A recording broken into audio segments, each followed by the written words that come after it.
ইসলাম শিখিয়েছে শেষ নিঃশ্বাস পর্যন্ত তোমাকে লড়ে যেতে হবে।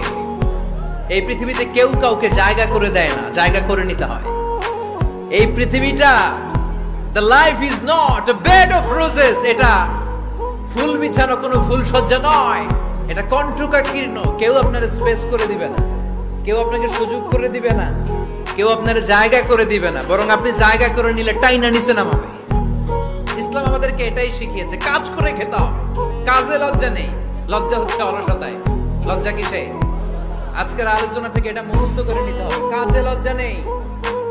লক্ষ্মীপুরের ইয়াংস্টারেরা শ্রমে লজ্জা নেই, পরিশ্রমে লজ্জা নেই, লজ্জা অলসতায়। লজ্জা কিসে? আরো জোরে।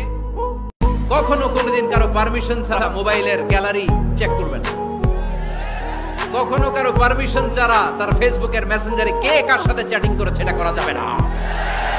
কখনো কারো পারমিশন ছাড়া তার মেইলের ইনবক্স খুলে দেখা যাবে না। কখনো কারো পারমিশন ছাড়া কারো ব্যক্তিগত চিঠি পড়া যাবে না। দিস ইজ ইসলাম, এটাই ইসলাম। আব্বারে বলবেন, আব্বা ওযু করে আসেন, নামাজ পড়বেন, সূরা ফাতিহা পড়ে একটু ফু দিয়ে দেন। আম্মারে বলবেন, আম্মা আপনি তো এখন ওযু করে নামাজ পড়বেন, আমার মাথায় একটু হাত দিয়ে ফু দিয়ে দেন। আল্লাহর কসম, গোটা বিশ্বের সবগুলো পীর সাহেব হুজুর কোরআন খতম দিয়ে গ্লাসের এক গ্লাসের পানিতে ফু দিবে, আর আরেক গ্লাসে আপনার আব্বা শুধু বিসমিল্লাহ বলে ফু দিবে। মুহূর্তে আপনার আব্বার দোয়াটা আরশে উঠে যাবে। বাবা মারে চিনলো না, দোয়া নিতে জানলো না।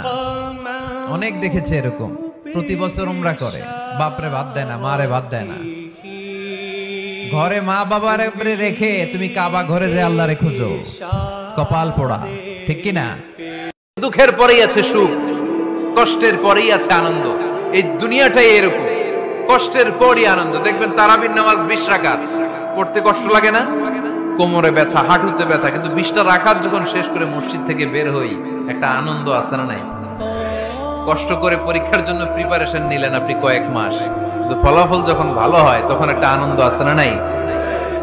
সারাদিন রোজা রাখলেন রমজানে, কি কষ্ট, তৃষ্ণায় গলা ফেটে যায়, কিন্তু ইফতারির সময় যখন রুহাবজা শরবতটা খাই কেমন লাগে? একটা আনন্দ আছে না নাই?